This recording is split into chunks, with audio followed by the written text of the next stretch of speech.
The industry's in huge growth at the moment. London is a fantastic creative centre.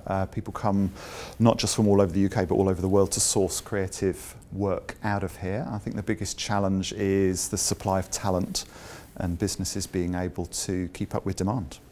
For me, the critical thing about looking for a new agency is not just how well they sell their creative, because that's a minimum expectation. It's how well they understand the sector, but more importantly, my brand. I think the one piece of advice that I would ask agencies to consider before approaching me is do your homework. It's probably a common trend, but I find a lot of people contact me and ask me about various different parts of the business. They want to know about me, whereas actually they're the ones approaching me. I think they need to demonstrate an understanding of my business. And I'd add to that, I think, a case study which is relevant, which demonstrates the return that they've generated for other clients in a similar field to me, would be the best piece of advice. I have a really clear point of difference. So I've got very good agencies who do work for me. I've got a roster, long-term relationships with the people that I work with, and I'm not looking for more of the same. What I'm looking for is something different. So real spark of creativity, work that really stands out. So lead on the work, have something that blows my socks off and have a point of difference to everyone else. From my perspective, it's much more about understand who we are, what our needs are, and whether we're in market to buy, and then coming with an educated view as to what you could offer the brand. For us, 99% of the time we're not looking. So to try and sell an agency's wares is not on radar. So the key question would be they've got to pitch it at the time that's appropriate. And that means they've got to do the research. So they'd have to probably use their connections in the sector to understand which agencies that they understand might be moving between clients or from clients, and then understand the client. Have something that gives you head start or advantage that another agency wouldn't have. I do get a lot of approaches from agencies. Probably the worst ones are where you know you're just on a blanket email that's gone out to everybody. So things that aren't personalised, people haven't put any thought into my business, what my needs might be. That, I'm afraid, just gets a delete. The best examples are, conversely, where people have actually thought about me as a client, thought about whether they want to work with us as an organisation, and they have a point of view, something that they specifically have thought of to offer. So that at least gets my attention. I think the best people who have approached me, agencies who have approached me in order to win business, have fully understood the commercial area that I operate within, and they've tailored their approach to that. Either in terms of the case studies that they've provided or the messaging that they're demonstrating as opportunity for me. So they've brought to life, potentially understood a problem, they've brought that to life of how they would go about solving that.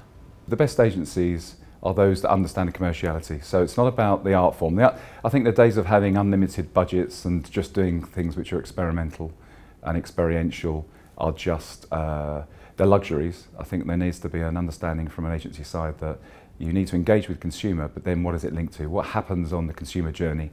Where can it translate into a tangible commercial outcome, i.e. a sale? Not everything is always linked through to a sale, but there has to be a commercial logic for it.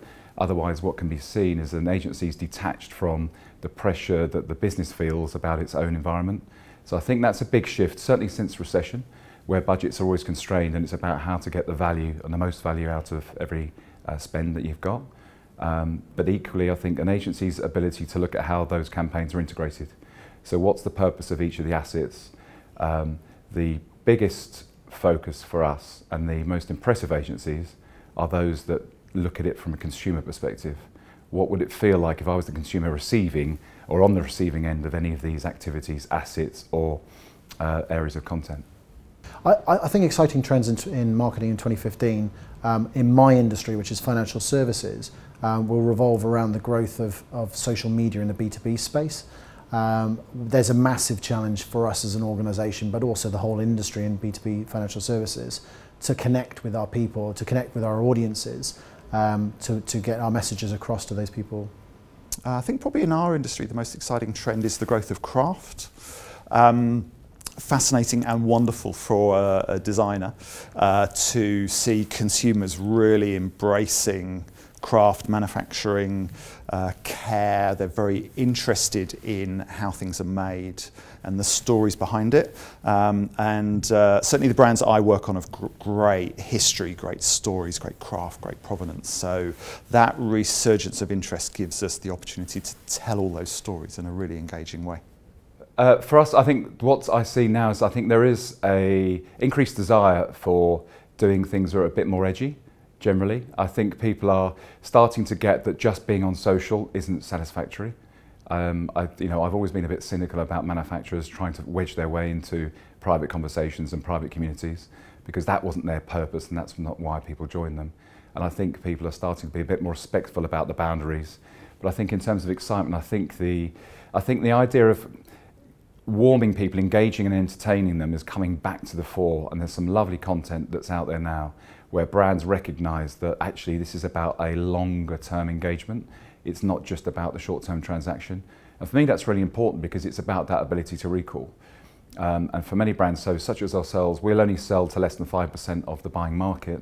So how do we keep the other 95% engaged, and how do we create some non-buying advocates that do influence the people that we want to sell to? And I think a lot more brands are getting into that space where they're being a bit more innovative and a bit more thoughtful towards consumer. I think that's actually for me the most exciting.